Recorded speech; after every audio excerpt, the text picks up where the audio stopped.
Welcome back to Real Estate 101. I'm your host, Joe Terceira, and today we're going to continue our discussion on home inspections and talk a little bit about energy savings, and I'm pleased to be joined by Greg McHale of CSS Inspections. Greg, welcome to the show. Thank you.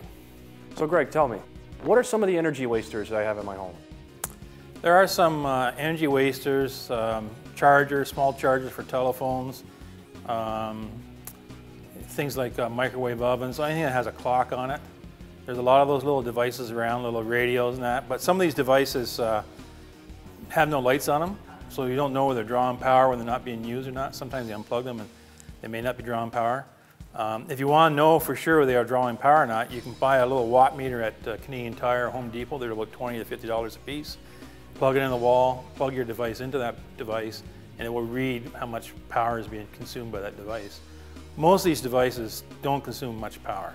Cost per day, per week is 50 cents to maybe $1 for a week. It's not a lot of cost, but it can kind of sneak up on you over time. Over time, right. Okay, so with the winter months coming, what can homeowners do to reduce their energy costs? One of the biggest things that homeowners can do to reduce energy costs in wintertime is to buy a programmable thermostat. And by changing when your heat unit is coming on and off to the times when you're occupying the building, and those times where you're sleeping at night, you can have the temperature drop down a little bit, or when you're not home, you have the temperature drop down a little bit. That can be a significant savings in energy cost alone, just that part alone. All right. A thermostat doesn't cost very much. You're probably looking at $50 to maybe $150 for a big, for one that's really sophisticated programming, but as long as you get a programmable one that can handle your heating and air conditioning. Okay. So is there any government programs, designed to help me reduce my energy costs? There's not much right now. There have been a number of different programs over the years. Currently, there's no program that I'm aware of that the government is doing. Enbridge is doing a program right now for weatherization. This is targeted for people with low income and people who have disabilities. There's certain requirements for that, and Enbridge is paying the whole cost of that program. So they come into your house, they'll do an energy audit of the home, and then they'll go through and repair draft air issues, and insulation can cover it off that. So if you want to know more about that, you have to go to the Enbridge website and take a look at their weatherization program and see whether or not you qualify for that program. Okay. Now, is there any other ways that I can cover my costs in upgrading my home to save on energy? There's no government way, but there is, when you spend money to upgrade your home on energy, to conserve energy, you're going to reduce your operating costs, but your house is going to be more comfortable. Right. So you're going to gain value from the money that you're spending. Plus, it should increase the value of your home based upon your neighbor who doesn't do anything and you do something. So there are a number of different things you can do that are fairly low cost and get a good return on investment for it. And what would you say is the best material to use to insulate my home? Depends upon where the insulation to go. If you look at an attic, most attics have got blown-in insulation. Fiberglass is one of them. Fiberglass is not an insulator by itself, it's just the dead air space inside the fiberglass that gives insulation value. So cellulose is another one, which is a really good product. It's recycled newsprint. It has borax in it for fireproofing, but borax also, insects don't like it, rodents don't like it, and it has a mass to it which gives you proper insulation value.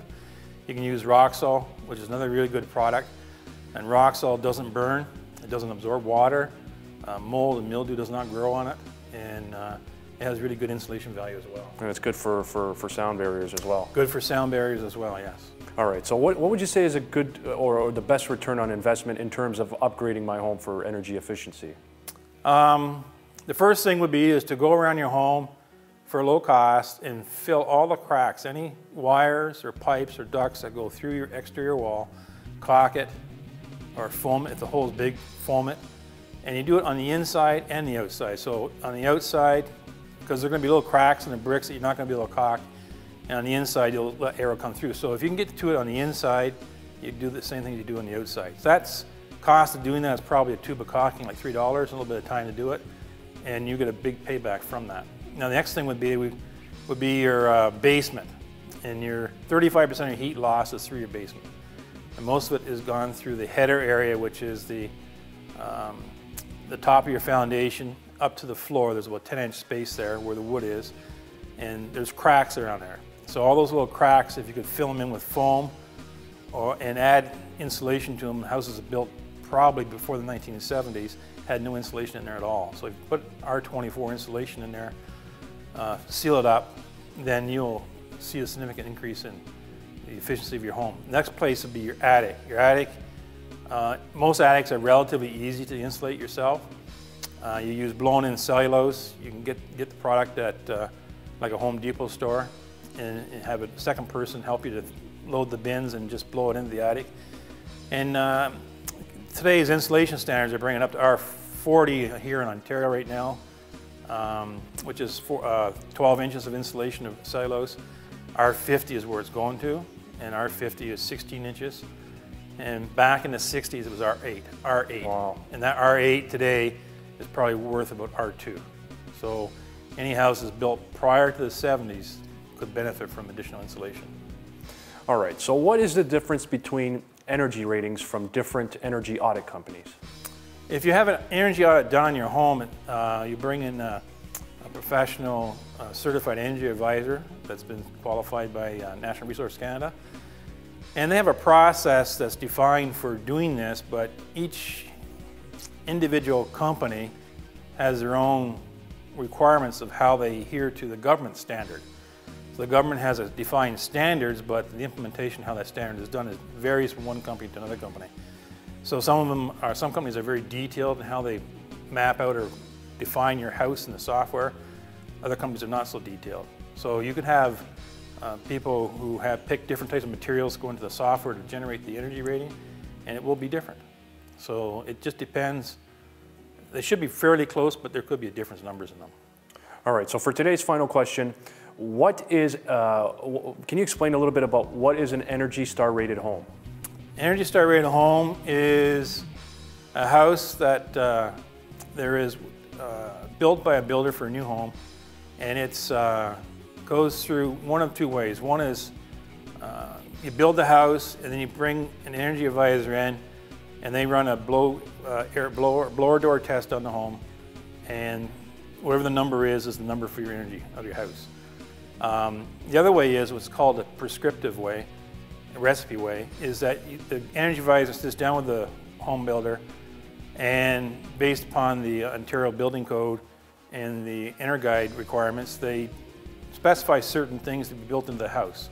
So if they pick from the list that's already there, then the house will have that rating. So the standard Energy Guide rating is 80 for an Energy Star home.